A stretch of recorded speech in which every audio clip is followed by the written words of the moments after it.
Flood fallout in Warwick, where a homeowner who qualifies for a federal buyout is still stuck months later. NBC 10 I-Team reporter Tamara Sakarsik takes a closer look at what's behind the holdup.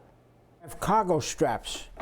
This way, we could tie down the washer and dryer so that it don't go floating all over the place. But this is the water coming in. After water washed away his belongings multiple times. Refrigerator was here. That floated into the oil tank and knocked it over.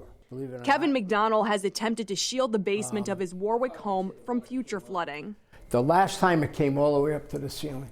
It was at least 8 feet. Kevin's home is at the bottom of 3 hills. There's a creek in the back and underground piping that connects to a culvert, which is proven to be too small to handle large amounts of rain. When you moved here, did you have any inclination that this area was prone to flooding? Not at all. None. Would you have moved here if you knew? No.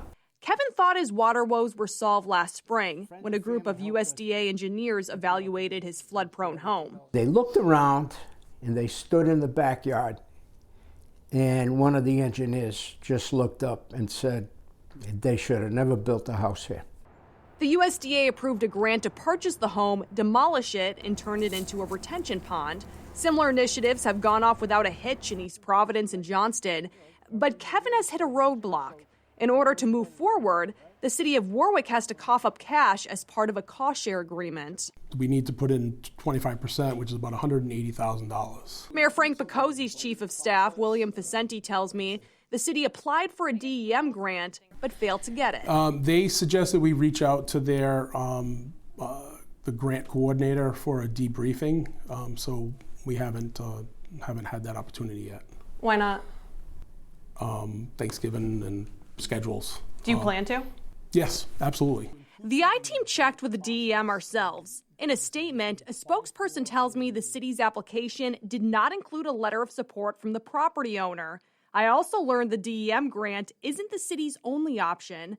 Johnston plans to use municipal funds for flood buyouts after passing a bond referendum in November. Other cities have used municipal funds. Is Warwick willing to do that? Not at this time. Why not? It wasn't budgeted for.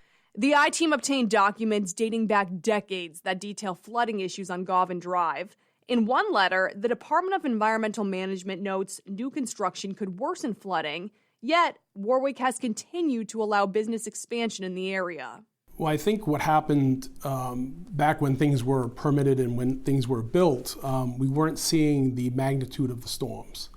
The climate has changed, and the infrastructure just can't support a lot of the drainage and the amount of runoff that's coming off.